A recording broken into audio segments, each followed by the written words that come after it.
मंगलम कुंद कुंदाद्यो जैन धर्मोस्तु मंगलम सर्वमंगल मांगल्यम सर्वकल्याणकारिकम प्रधानम सर्वधर्माणां जैनम जयतु शासनम जैनम जयतु शासनम। यहाँ इष्टोपदेश के आधार से अपनी चर्चा चल रही थी और इस चर्चा में मूल प्रकरण देहादिक से भिन्न चैतन्य तत्व की अनुभूति का ही है। संपूर्ण जनागम का यही सार है। सारे जनागम में एकमात्र वेद विज्ञान की ही चर्चा की गई है, उसे ही सारभूत बतलाया गया है। इस संदर्भ में कल हमने 28 नंबर का यहाँ पढ़ लिया था और उसकी टीका के संदर्भ में अपने को थोड़ी चर्चा करनी है। देखिए आप,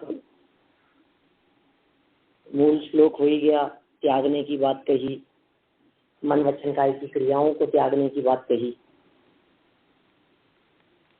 संसार में देहादिक का संबंध बहुत काल से प्राणियों को देखा जाता है और यह संबंध ही वस्तुतः हमारे को दुख का कारण दिखाई देता है। सच में यही लगता है हमारे को, ये जो शरीर मिला है ना, हम जो दुखी हैं वो इस शरीर की वजह से ही दुखी हैं। शरीर नहीं होता तो दुख भी नहीं होता। अब प्रॉब्लम वाली बात तो ये है कि ये जो शरीर दुख का हेतु है, ये जो शरीर दुख का कारण है, ये क्यों दुख दे रहा है हमारे को? क्या हम शरीर की वजह से दुखी हैं? ये कारण है? नहीं। क्या शरीर हमारे को परेशान कर रहा है? बस यही थोड़ा सा समझने वाली बात है कि हम शरीर की वजह से दुखी नहीं है, शरीर हमारे को परेशान नहीं करता। असली बात है उसके साथ का संबंध। ये शरीर के साथ जो संबंध हमने बना रखा है, ये संबंध हमारे दुख का कारण है। असली में तो हम इस संबंध की वजह से दुखी हैं। तो संबंध तोड़ने का यहाँ उपदेश दे रहे हैं कि तू इससे संबंध रखेगा तो दुख पाएगा, और तू यदि इससे संबंध तोड़ देगा तो कोई दुख नहीं पाएगा। अनेक बार लाइफ में इस तरह के प्रसंग बनते हैं जब हमारे को इस प्रकार का पता लगता है कि अरे रे ये तो इसका तो संबंध ही। देखो, दुनिया में जितने संबंध टूटते हैं, चाहे पिता पुत्र का संबंध टूट गया, न्यूज़पेपर में निकाल दिया कि हमारा इससे कोई संबंध नहीं है, इस बेटे से हमारा कुछ लेना देना नहीं है। और हस्बैंड वाइफ के रिलेशन तो बहुत दुनिया में टूटते हुए देखे जाते हैं। तो ये जो भी रिलेशन टूटे, उनके पीछे क्या कारण था? एकमात्र कारण था कि यह संबंध हमारे सुख रूप नहीं है, यह संबंध हमारे दुख का कारण है। जिस संबंध को दुख का कारण जानता है, उस संबंध को तोड़ देता है। अब आत्मा का और पर द्रव्यों का संबंध भी इसी प्रकार का संबंध है जो दुख के कारण रूप दिखाई देता है, इसलिए त्याज्य है, इसलिए छोड़ देने योग्य है। टीका देखें हम, दुखों का संदोह माने समूह, उसका भोक्तापना यहाँ इस संसार में संयोग के कारण अर्थात देहादिक के संबंध के कारण होता है। जितना भी उनका समूह है और उनका भोक्तापन की जो चर्चा है, वो सब की सब चर्चा इस संसार में संयोग के ही कारण है, देहादिक के संबंध के कारण होता है। अर्थात देहादि के संबंध के कारण प्राणियों को अनेक दुख भोगने पड़ते हैं। इसलिए उन समस्त संयोगों को मैं संपूर्ण राग से छोड़ता हूं। क्या कहा? इसलिए उन समस्त संयोगों को संपूर्ण राग से छोड़ता हूं। किस द्वारा करने में आते संबंध को? तो मन वचन काय की क्रिया से, मनोवर्गणादिक के आलम्बन से, आत्म प्रदेशों के परिस्पंदन द्वारा ही मैं छोड़ता हूँ। 3 बातें आ गई यहाँ कि आप कैसे छोड़ते हो कि मन वचन काय की क्रिया से छोड़ता हूँ। किसको छोड़ रहे हो? देहादिक के संबंध को, माने मन से, वचन से और काय से और मनोवर्गणादिक के अवलंबन से भी छोड़ता हूँ। माने मन की जो मनोवर्गणा का अवलंबन भी नहीं, और आत्म प्रदेशों के परिस्पंदन से जो उनके साथ संबंध दिखाई देता है, मैं सर्व प्रकार से देहादिक के साथ में संबंध तोड़ने के लिए आया हूँ। इसका अभिप्राय यह है कि मैं मन वचन काय के प्रति उनके परिस्पंद होते आत्मा के प्रदेशों को मैं भाव से रोकता हूँ।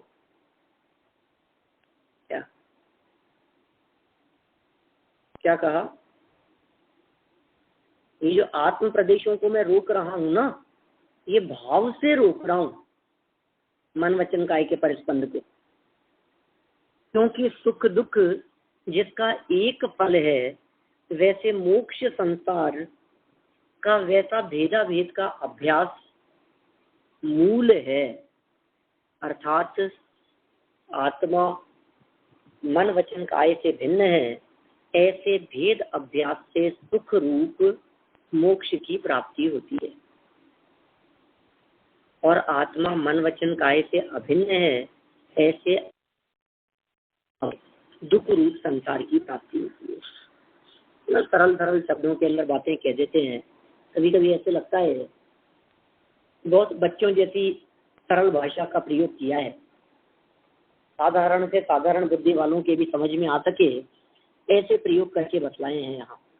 इसमें कोई सैद्धांतिक प्ररूपण नहीं है, कोई किसी तरह की कोई भाषागत जटिलता नहीं है, कोई न्याय व्याकरण से रिलेटेड शब्द नहीं है। बिल्कुल सीधे सीधे से कह दिया कि भैया यदि तू देहादिक के साथ में अभेदता का व्यवहार रखेगा तो दुख की प्राप्ति होगी, संसार की प्राप्ति होगी। और तू देहादिक के साथ में अपने आत्मा को भिन्न देख करके अनुभव करेगा, भेद का अभ्यास करेगा, भिन्नता का अभ्यास करेगा, तो सुख रूपी मोक्ष की प्राप्ति होगी। अब बोल क्या चाहता है? सुख चाहता है या दुख चाहता है?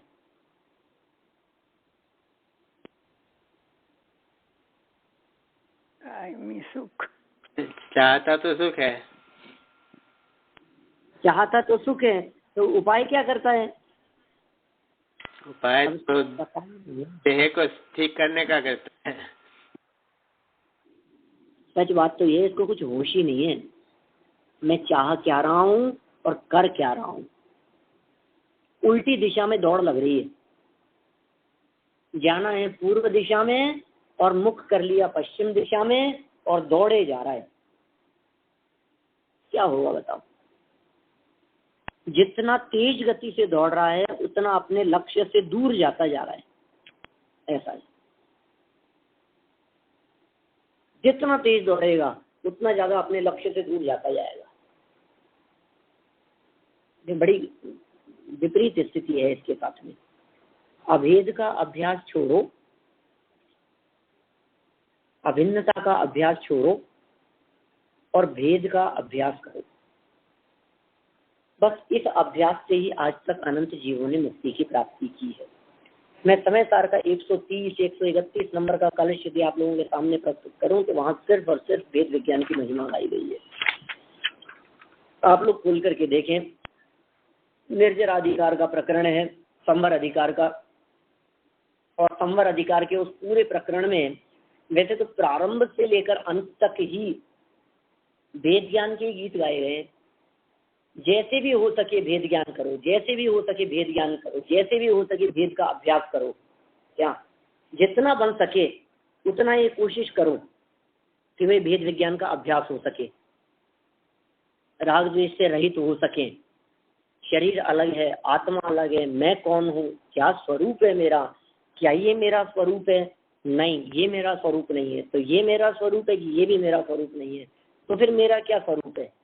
माने निरंतर भेद करते रहो, भेद करते रहो, भेद करते रहो। देखो, जब तक असली चीज की प्राप्ति नहीं हो जाए तब तक ये नहीं है, ये नहीं है, ऐसा नहीं है। पांडे राजमल जी साहब ने निश्चय नय का जब लक्षण बनाने का प्रयास किया और निश्चय नय को घटित किया, सिद्ध किया उन्होंने, तो पता है क्या बतलाया? एक ही बात कह दी, न तथा जिसका लक्षण है वो निश्चय नय है। क्या लक्षण बतलाया? न तथा, न तथा, न तथा, न तथा, पंचाध्यायी में। और ऐसा कहा कि ऐसा नहीं है।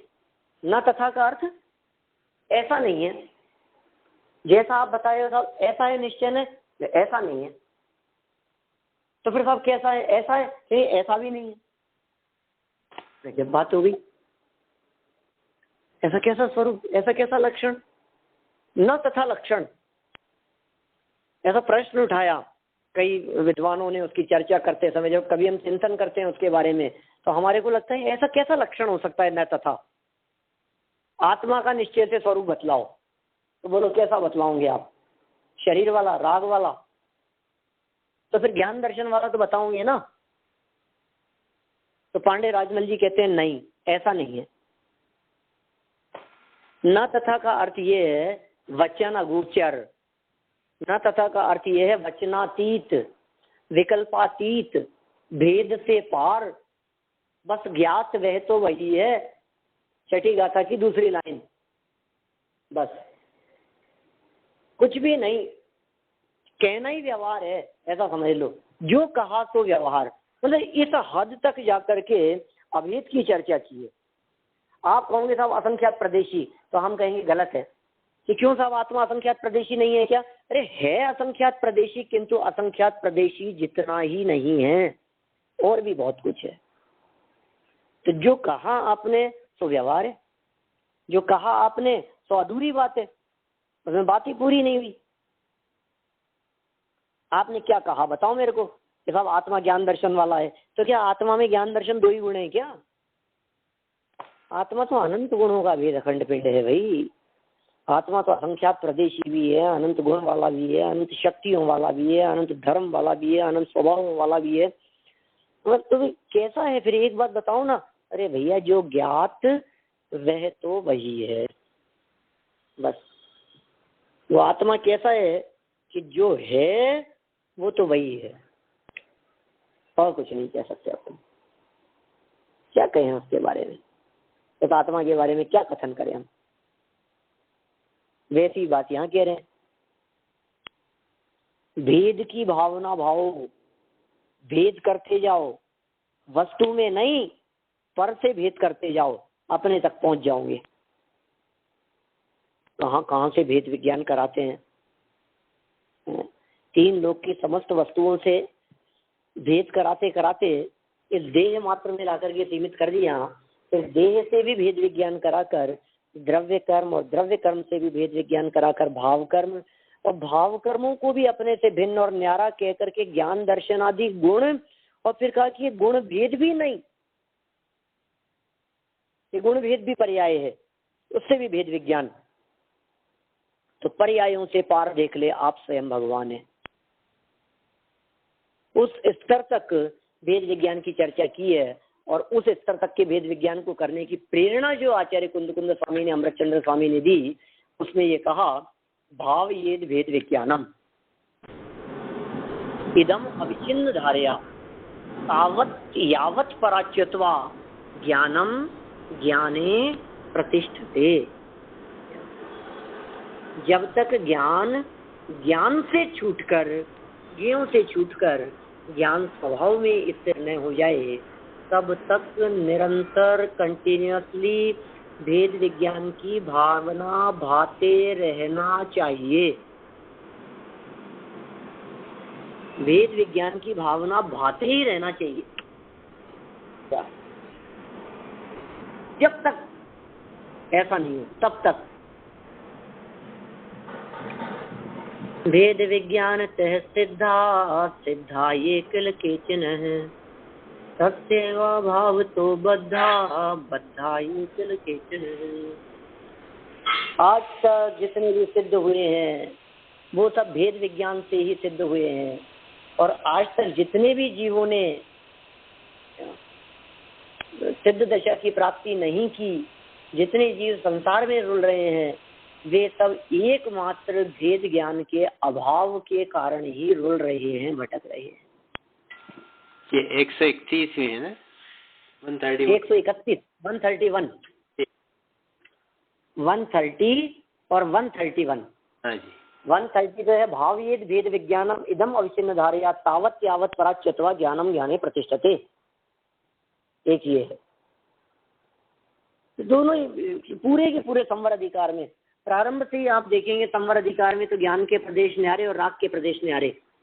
गाथा 181, 182 और 183 संवर अधिकार जहाँ प्रारंभ किया है समय सार ग्रंथाधिराज में, वहाँ ये बात की है। अमरचंद्र स्वामी ने टीका में ही ऐसा कर दिया, राग और ज्ञान न्यारे न्यारे हैं सब,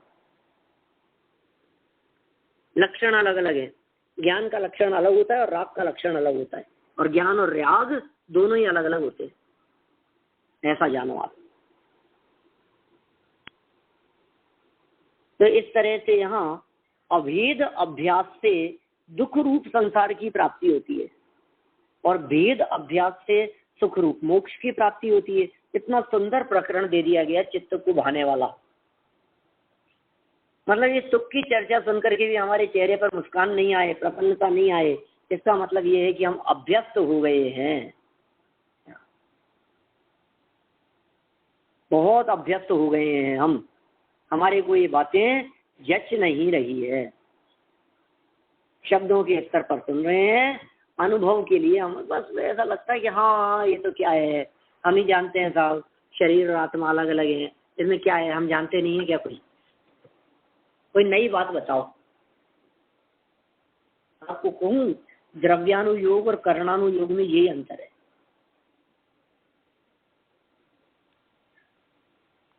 द्रव्यानुयोग जो है, ये द्रव्यानुयोग रोटी दाल चावल जैसा है। इसमें पिष्ट पेषण होता है, रिपीटेशन होता है, बातें घूम फिर करके वही आएगी। जीव जुदा पुद्गल जुदा यही तत्व को सार। तो इससे ज्यादा और द्रव्यानुयोग की और कोई बात नहीं हो सकती है। घुमा फिरा करके सारभूत तो यही आएगी, आत्म प्रदेशों को भिन्न जानो और देह के प्रदेशों को भिन्न जानो। और यदि आपको नई नई बातें चाहिए।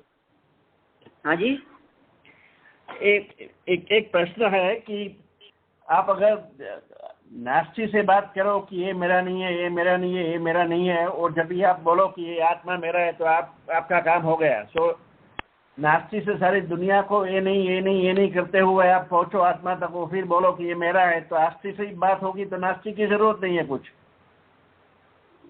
लेकिन अस्थि से बात फिर होती नहीं है ना, 2 लाइन में खत्म हो जाती है। नवीन भाई क्या करें? हाँ, मगर देखिए अभी आपने बोला कि अभेद से, अभी भेद ज्ञान क्या चीज है? भेद ज्ञान वो है कि भेदों को भूलो और अभेद पे ध्यान दो, राइट? हाँ, वही भेद ज्ञान है, ठीक बात है। हाँ, तो अभेद पे खाली जो अपना शुद्ध आत्मा है वही ध्यान की चीज है। तो अब इसमें जो सेंटेंस अभी आया कि अभेद के ज्ञान से संसार होता है, तो वो कैसे अब फिट होगा? देखिए, आत्मा की महिमा के बिना उपयोग आत्मा पर जाता नहीं है। उपयोग त्रिकाली ध्रुव व्यायक पर यदि केंद्रित करना हो, उपयोग को अपने में यदि लगाना हो, तो आपको सबसे पहले ये बात ख्याल में आनी चाहिए कि दुनिया में सबसे ज्यादा महिमावान यदि कोई है तो वो मैं स्वयं हूँ और कोई नहीं। हाँ, बराबर, मैं ही हूँ एकमात्र। और मैं कौन हूँ, सारा झगड़ा उस चीज का है। जब ज्ञानावरणी आदि से अपने आप को भिन्न जान लिया, एक एक चीज पे लगा करके देखो, ज्ञान का क्षयोपशम मैं हूँ या नहीं हूँ। चलो इतना तो कह दिया हमने कि मैं जानने वाला हूँ, लेकिन मैं क्या जानने वाला, कौन सा जानने वाला? टोडरमल जी के शब्दों में कहूँ यदि मैं आपको, तो टोडरमल जी साहब कहते हैं ज्ञेय मिश्रित ज्ञान का अनुभव करता है। बोलो, ज्ञान का अनुभव ही नहीं कर पाते हम, मिलावटी ज्ञान का अनुभव करते हैं। उदाहरण दिया टोडरमल्ली साहब ने, जैसे कुत्ता हड्डी चबाता है, सूखी हड्डी चबाता है, अपना ही दाढ़ में से खून आता है और समझता है हड्डी में से रस आ रहा है। हमारी भी यही हालत है, विषयों को भोगते हैं और ऐसा लगता है कि विषयों में से आनंद आ रहा है, ज्ञान का स्वाद ले रहा है सच में। तो जब पर का स्वाद आता ही नहीं है और ज्ञान का ही स्वाद आता है, तो फिर ये आनंद क्यों नहीं भोगता है कि मिश्रित अनुभव कर रहा है, मिलावटी अनुभव कर रहा है। जिस दिन मिलावटी अनुभव नहीं करेगा उस दिन शुद्ध स्वाद लेगा, प्योर स्वाद आएगा उस समय बादाम का, असली घी का स्वाद लेगा। ये तो प्रेरणादायी वाक्य यहाँ कह दिए गए हैं कि मन वचन काय से आत्मा भिन्न है, निराला है, न्यारा है।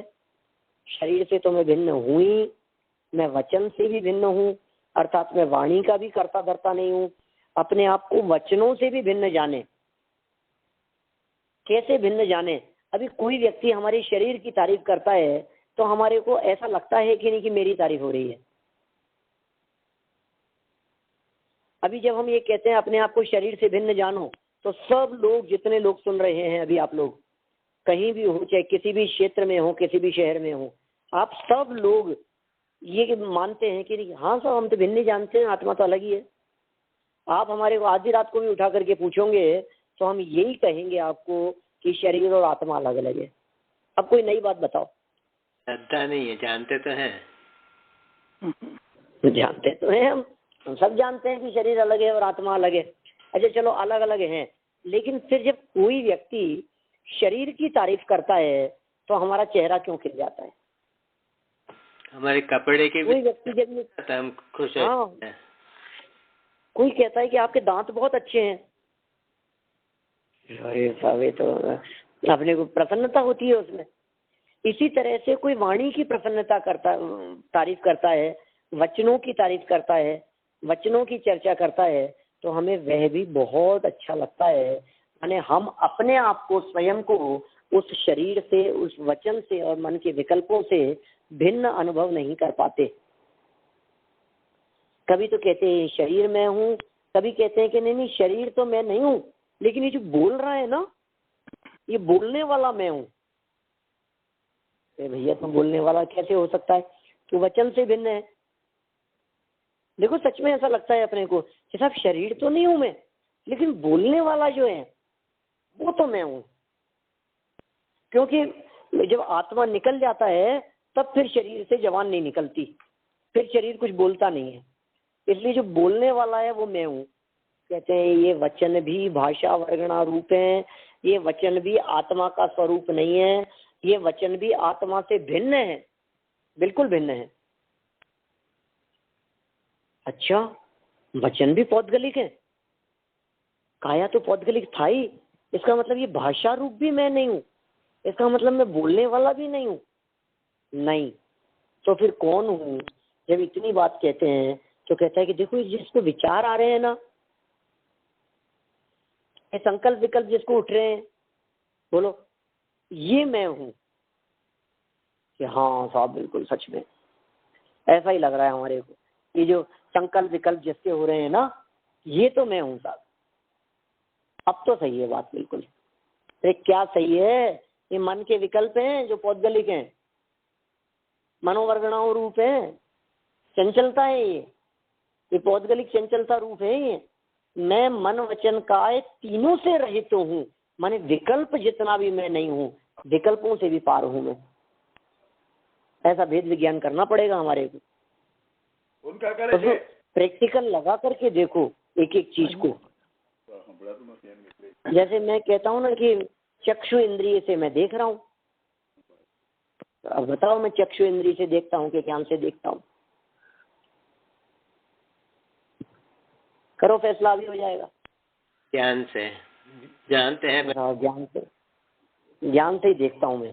सच में ज्ञान से ही देखते हैं ना, आंख से तो नहीं देखते ना। कि हाँ अब आंख से तो नहीं देखते। देखो पहले तो हम यही मानते हैं कि हम आंख से ही देखते हैं, लेकिन जब से हम स्वाध्याय करने लगे हैं तब से बिल्कुल हम इस बात को स्वीकार करते हैं कि ये व्यक्ति आंख से नहीं देखता, ज्ञान से देखता है। आंखें बिल्कुल सही है, लेकिन अंदर ज्ञान करने वाला नहीं है, तो वो आंखें कुछ काम नहीं आती। और वो यदि आंखें सही होती है तो वो मुर्दे की बॉडी में से निकालकर वो किसी दूसरे के शरीर में लगा दी जाती है, आंखें बदल दी जाती है, उसके रोशनी आ जाती है। इसका मतलब जानने वाला अंदर में कोई और है कि हाँ साहब जानने वाला और है। अब अनुभव में आ रहा है कि नहीं, बोलो। अनुभव में तो यही आता है कि मैं आंख के बिना देखूं, देखे कैसा दिखता हूं। बिना आंख के देखो क्या दिखता है? दिखेगा कुछ बिना आंख के? नहीं, कुछ नहीं दिखता है। बिना कानों के सुनो। हम अपने आप को शरीर अधिक, इंद्रिय अधिक के माध्यम से इतना अधिक पराधीन अनुभव करते हैं कि इसके बिना की हम कल्पना ही नहीं कर पाते कि मैं शरीर के बिना भी कुछ हूँ। सम्यक नु कहता था ना। हाँ जी, ठीक बात है।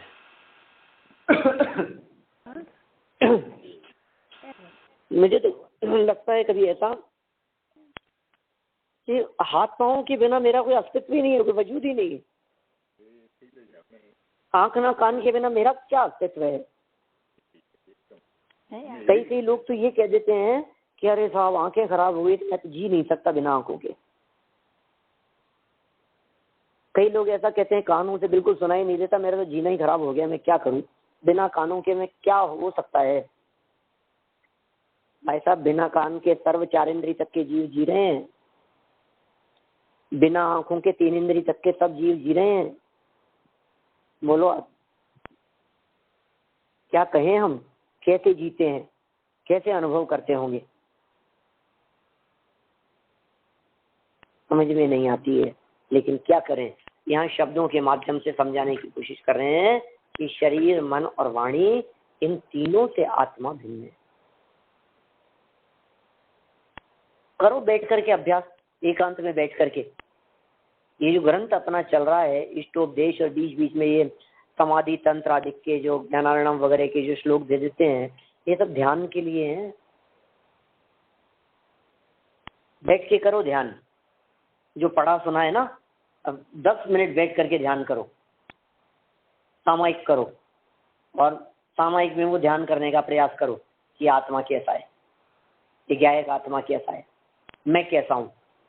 और इसी का चिंतन, आंख बंद करके हाथ पे हाथ धर करके यही चिंतन चले, आत्मा कैसा है।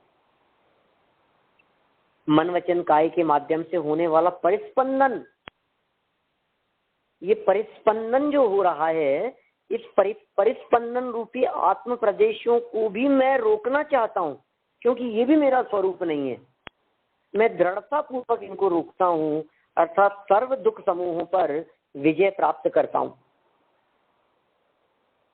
ऐसे समस्त मन वचन काय की क्रिया को तजता हूं, त्यागता हूं, छोड़ता हूं, दूर करता हूं।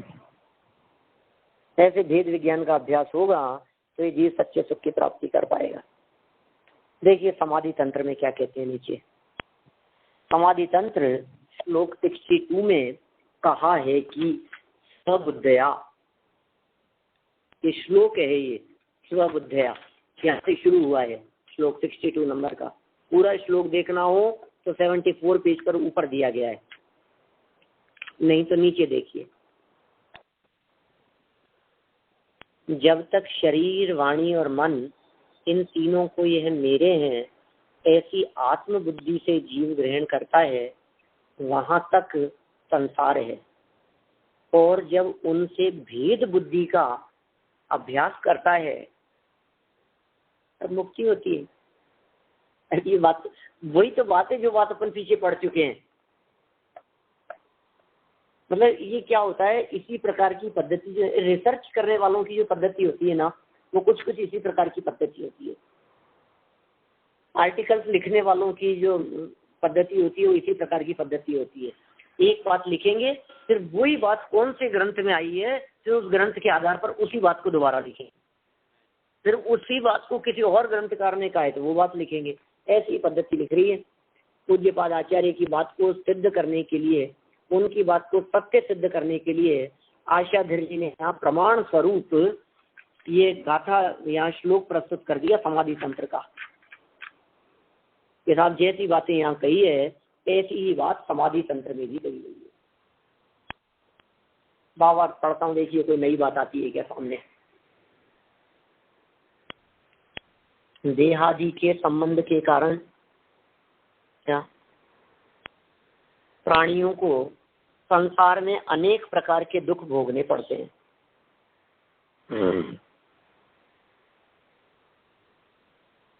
किसने कैसी बात कह दी?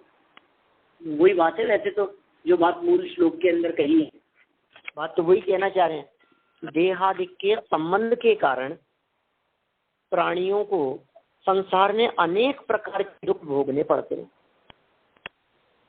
इसलिए जीव को उन देहादि के साथ की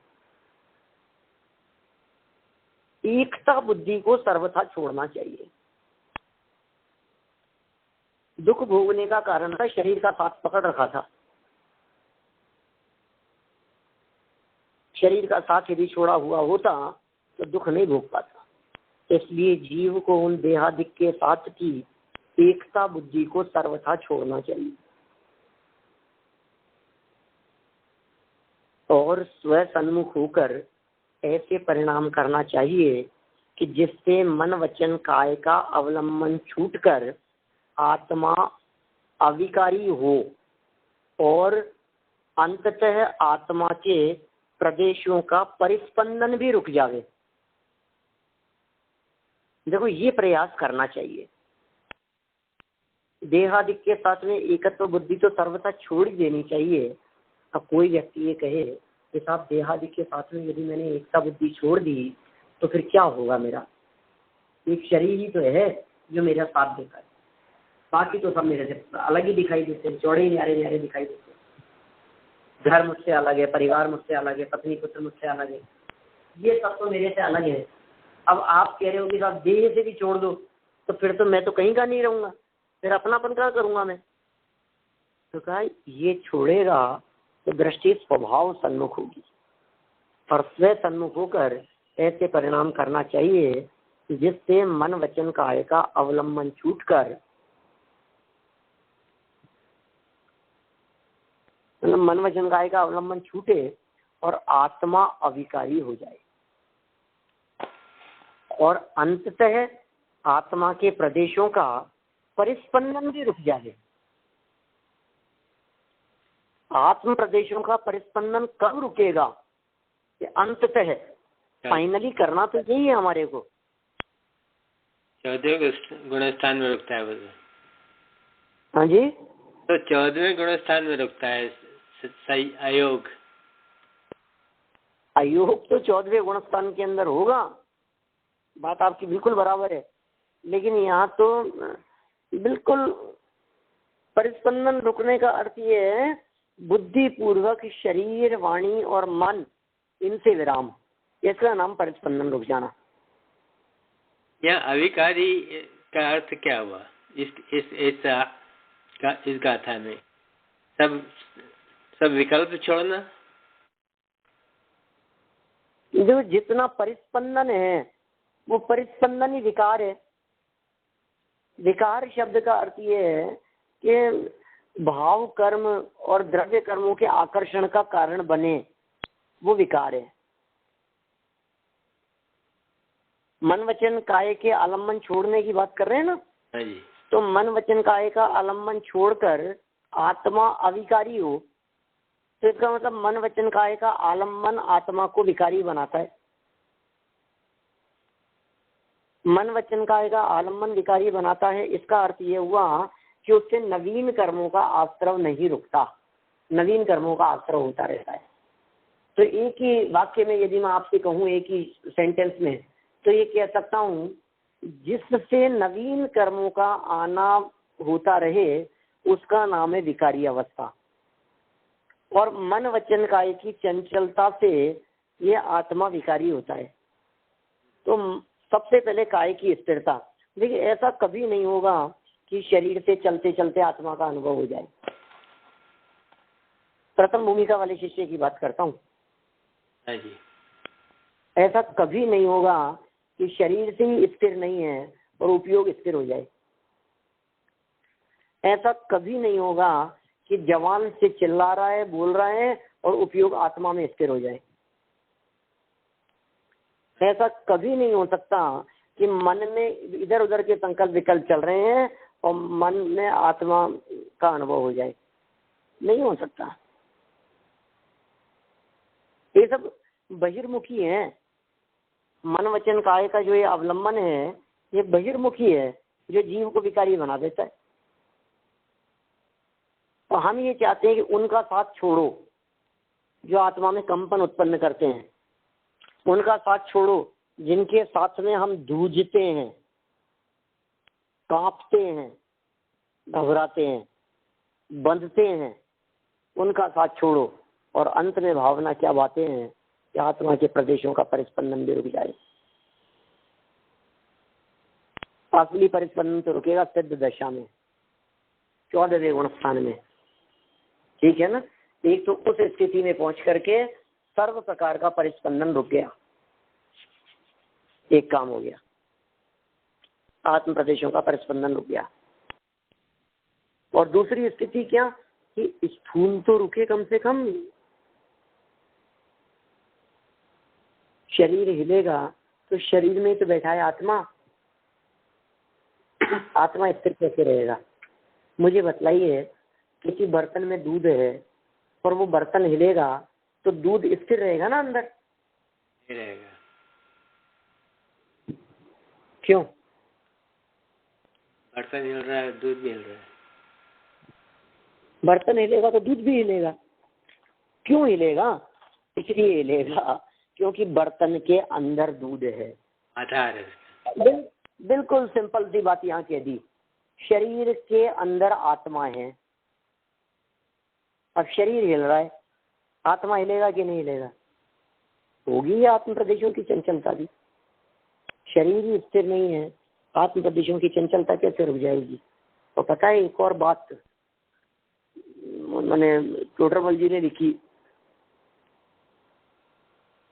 अकेला इस शरीर में ही नहीं, वाणी में भी आत्मा व्याप्त है, वचनों में भी आत्मा व्याप्त है और श्वासोच्छ्वास में भी आत्मा व्याप्त रहता है।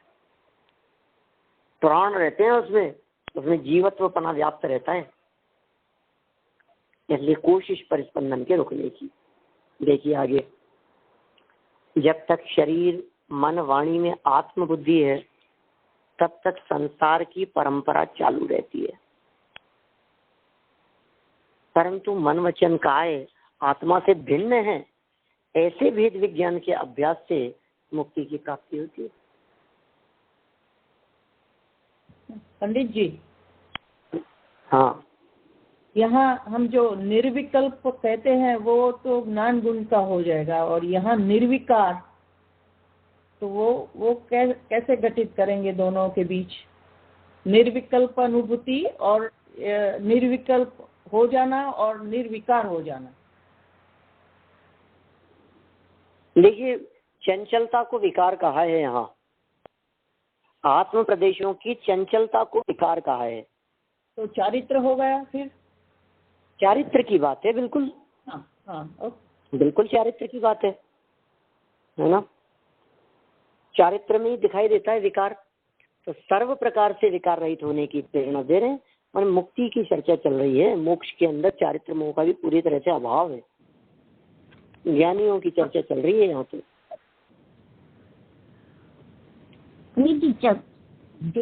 शब्द છે ને चंचलता का मतलब अस्थिरता ने, अस्थिरता, अस्थिरता बराबर। चंचलता माने अस्थिरता। हाँ, एम छे। देखो, जब तक शरीर मन वाणी में आत्मबुद्धि है तब तक संसार की परंपरा चालू रहती है, परंतु मन वचन काया आत्मा से भिन्न है, ऐसे भेद विज्ञान के अभ्यास से मुक्ति की प्राप्ति होती है। माने मुक्ति की प्राप्ति के लिए हमारे को मन वचन और काय से भिन्न आत्मा का अभ्यास करना पड़ेगा। मन वचन और काय इससे भिन्न आत्म स्वरूप को जानने का अभ्यास करना पड़ेगा। अंतिम देखिए आप क्या बात कह रहे हैं यहाँ पर। और तथा वह इस प्रकार विचारता है। कौन विचारता है इस प्रकार? देखिए ज्ञानी की चर्चा करते हैं। उद्गल शरीर आदि मूर्तिक द्रव्य, वो सब उद्गल हैं, उनके साथ वास्तव में जीव का संयोग है। शरीर आदि के साथ में इसकी अपेक्षा वाले मरणादिक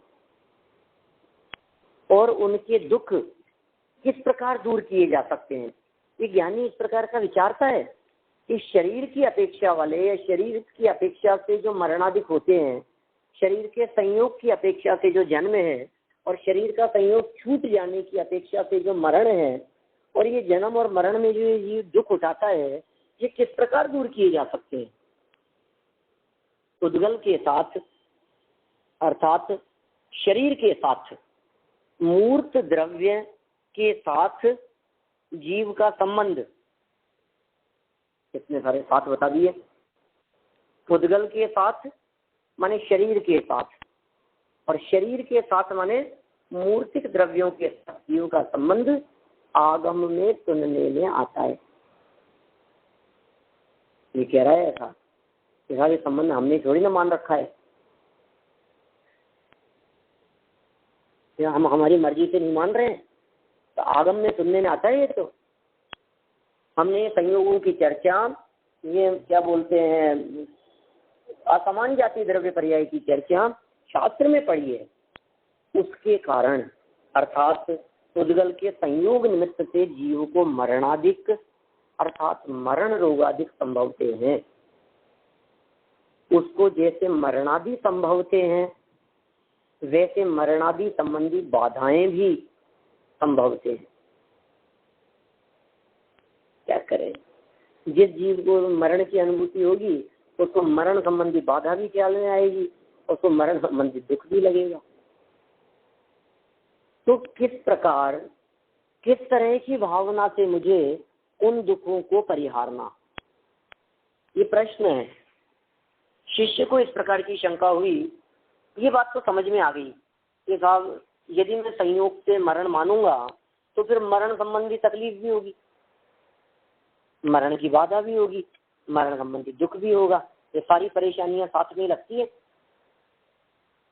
तो प्रश्न किया, फिर आप ही बता दो कि मैं आखिर कैसी भावना भाऊं, मैं आखिर कैसा चिंतन करूं, आखिर मेरी सोच ऐसी कैसी होनी चाहिए जिससे कि मेरे उन सभी दुखों का हरण हो जाए।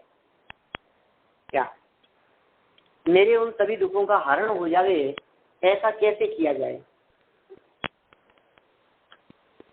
अर्थात उनका आक्रमण किस प्रकार निवारण किया जा सके, ऐसा अर्थ है।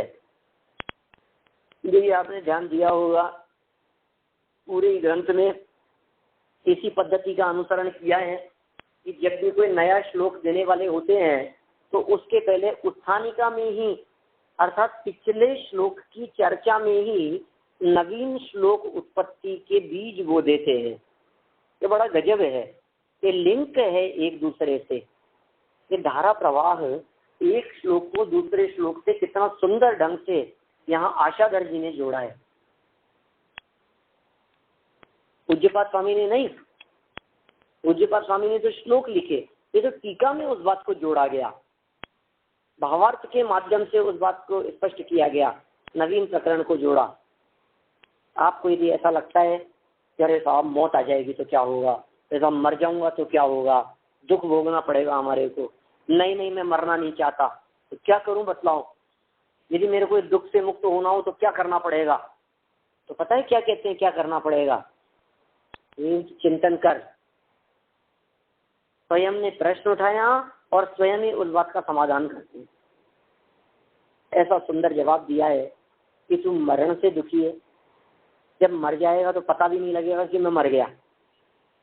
असली बात तो ये है कि तू मरण से दुखी नहीं है, मरण के भय से दुखी है। बोलो मरने में कितनी तकलीफ होती होगी, जब प्राण निकलते होंगे तो कितनी तकलीफ होती होगी। कई लोग कहते हैं साहब ऐसा तकलीफ होती होगी, इस शरीर में आत्मा है और जब निकलती होगी तो आत्मा जैसे खिंचती है शरीर के प्रदेशों में से, तो ऐसी तकलीफ ऐसी पीड़ा। भैया ऐसा कुछ भी नहीं है, आत्मा तो शरीर को छूता भी नहीं है, अनटच रहता है जीवन पर्यंत और टच किए बिना ही निकल जाता है। क्योंकि यदि आत्मा इस शरीर को रंच मात्र भी टच कर लिया होता तो आत्मा निकलते समय लाल रंग का होकर के निकलता, ब्लड के कलर का होकर के निकलता। टच कर लिया होता तो खून से सना हुआ निकलता। जगह जगह आपको दिख लगता है एक इंद्रिय जीवों के मरण हो जाने पर लाल कलर की आत्माएं इधर से उधर दौड़ती हुई दिखाई देती। लेकिन सच बात यह है कि जब इस जीव के देह का वियोग होता है और जब मरण होता है तो आत्मा इस शरीर से बिना स्पर्श बिना टच किए हुए निकल जाता है और इसको उस निकलने में कुछ भी तकलीफ नहीं है। तकलीफ तो इस बात की है कि मैं मर न जाऊं, मैं मर न जाऊं। इन सभी दुखों को किन भावनाओं से, किस प्रकार के चिंतन से जीता जा सकता है, ये बहुत सुंदर प्रकरण आगामी श्लोक में दिया है। अपन उसकी चर्चा फिर आगे करेंगे। अभी जनवाणी